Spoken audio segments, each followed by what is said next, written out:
Okay, so 7.2 is about velocity. So 7.1 is about forces. And now we're going to be talking about velocity kind of as force. So let's take this first example. A plane is headed due north.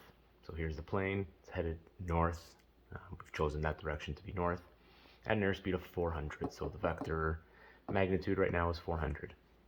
And we have a wind of 100 kilometers an hour from the northeast. So we have a wind from the northeast. Just some bearing reminders that northeast is coming 45 degrees exactly from the north. Okay, so that's always going to be 45, and that's because that says northeast, or else we'd be very specific on the degrees. We assume 90s with the main ones and 45s with northeast, southeast, blah, blah, blah. Anyways, our job is to determine the resultant ground velocity of the airplane. Airplane flying this way, wind pushing this way, the resultant velocity or the resultant vector of the plane will be in this direction. Okay, so this is a standard cosine law equation. We have side, angle, side. All the information is on one side of the triangle, and we want to find the value of vector r. So we say vector r squared is equal to the other side squared minus 2 times the other side's cos of the angle, so cos of 45. Okay, and I can keep plugging this into my calculator in one shot actually if I really wanted to and had a good calculator. I would have to square root it at the end because I'm looking for the value squared. Or sorry, I have the value squared, I'm looking for the square root, and I'm going to get 336.8. So the resultant velocity is 336.8 kilometers. As you can see, the wind is also slowing down the plane, right? It was going 400, but it's really going 336. Okay, now it's not enough information for a vector. We also need the direction that the plane is going to be headed. So if we know this side is 400, generally after cosine, 336. Generally, after a cosine law, we're going to be working with a sine law. So now I have a pair, right? I have its side and its angle. And if I wanted to find anything else, for instance, this angle theta, I can just pair it with that 100. Okay, so I'm going to start by saying sine theta. I always start with the unknown in my sine law. Over the 100 is equal to the full ratio that I know, which is the 45 and the 336. Sine 45 over 336. So theta is sine -1, bring the 100 over, 100 sine 45 over 336. I can pop that all into my calculator, or I can do it step by step up here. Sine 45 divided by 336 times 100, inverse sine that answer. Okay, I like doing it this way. And my answer is going to be 12.1 degrees. Okay, so what is the resultant velocity? Well, therefore, the resultant velocity is 336.8 kilometers per hour in the direction of 12.1 degrees west, right? We're going west. Where are we going west from? We're going west from north, so that's how I say it. This is 12.1 degrees west of north. Here's north, here's 12 west of north. Okay, pretty straightforward. All right, our second problem that we're going to be working on is a standard boat crossing a river with a current. So it's kind of similar to an airplane. I'm in the air with wind. So let's take a look at this one. A river is 2 kilometers wide and flows 6 kilometers per hour. So here's a little diagram, nice and simple. 2-kilometer river, and it's flowing 6 kilometers per hour downward. You choose which way is down. It doesn't really matter as long as you make all the adjustments according to what you said is down. Tino is driving a boat which has a speed of 20 kilometers an hour in still water. He heads out from a bank going perpendicular to the current to the marina that lies across the river. So here's the marina at M, Tino is at T, crossing the river at 20 kilometers an hour, while the current, let me put some arrows on these vectors, how dare I, while the current is pushing down at 6 kilometers an hour. So Tino's projected resultant vector is going to be this right here. He's going to end up some endpoint down here away from the marina if he goes directly across the river. So how far downstream will the boat reach is the first question.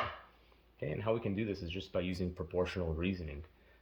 If I know that this is 2 kilometers and this is 20 kilometers per hour and this is 6 kilometers per hour, I can use proportional reasoning with these to figure out what the distance is with this speed of 6 kilometers an hour. So I'm just going to pull out some grade 9 skills. If 2 kilometers over 20 kilometers per hour is equal to, I don't know, over 6 kilometers per hour. Okay, so I'm just relating distance to velocity. 2 kilometers is the 20, which means I don't know is the 6, and I don't know is the thing I'm trying to find. So I multiply the 2 times 6, and I get 0.6 kilometers is x. Okay, and that's my first answer for A, right here. How far downstream will the boat reach? 0.6 kilometers. How much time to cross the river? If we want to know how much time to cross the river, we first need the length of this vector, this resultant vector. Okay, so we're going to do that first. And over here, because we said this is perpendicular, okay, I don't need to do anything fancy, right? This is just a right angle triangle. I'm going to use Pythagorean Theorem here to solve for that. Let's use some green.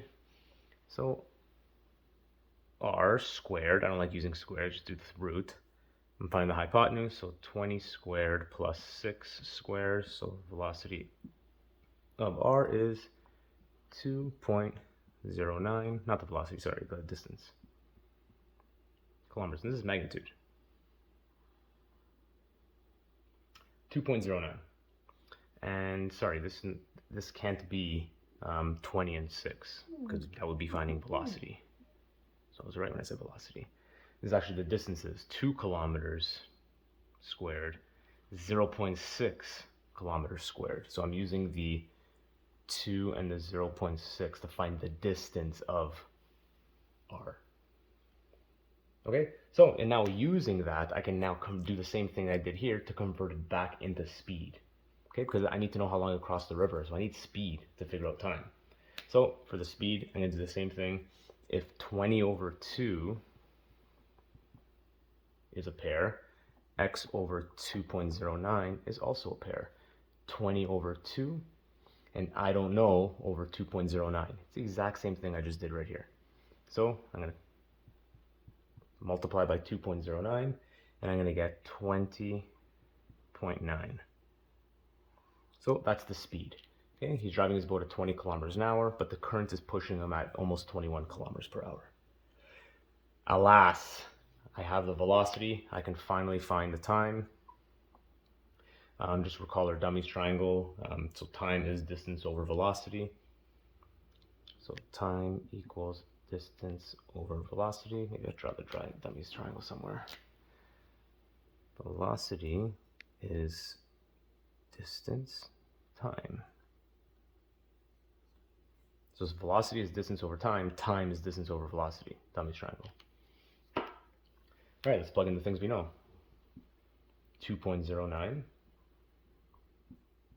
20.9. Time equals 0.1 hour. How long will it take to cross? 60 minutes. Sorry, 6 minutes. 6 minutes. Done. Okay, so I first needed to find the kilometers in the resultant vector, transfer that into kilometers per hour, and now that I have the speed, I can finally use the speed and the distance to find the time.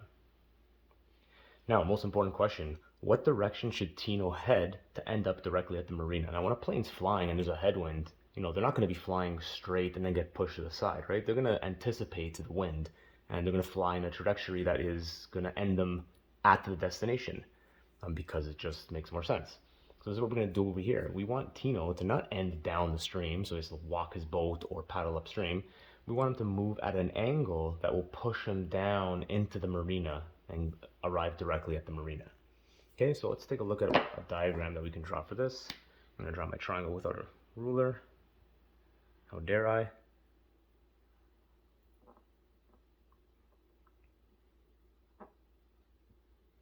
Okay, so I'm just simulating this triangle right here again. But take a look at where theta is, right? It's above. And my resultant vector is now horizontal. Okay, so that's the difference. Now my resultant is horizontal and my 90 degrees right here.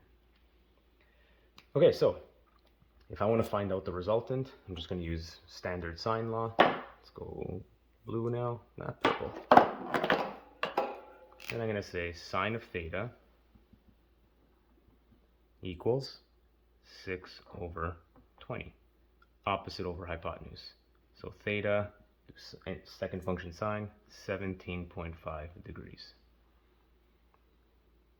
Okay, and now I need to find actually r. So r is not the hypotenuse anymore, right? Now it's one of the side lengths. So I'm going to use Pythagorean Theorem and solve for not the hypotenuse. So I got to be subtracting here, minus 6 squared. So magnitude of r is 19.08. So therefore, finally, if Tino wants to reach, so Tino must head upstream at 17.5 degrees and the speed of 19.08 kilometers per hour, can't really fit it there, in order to reach the marina. And that's it.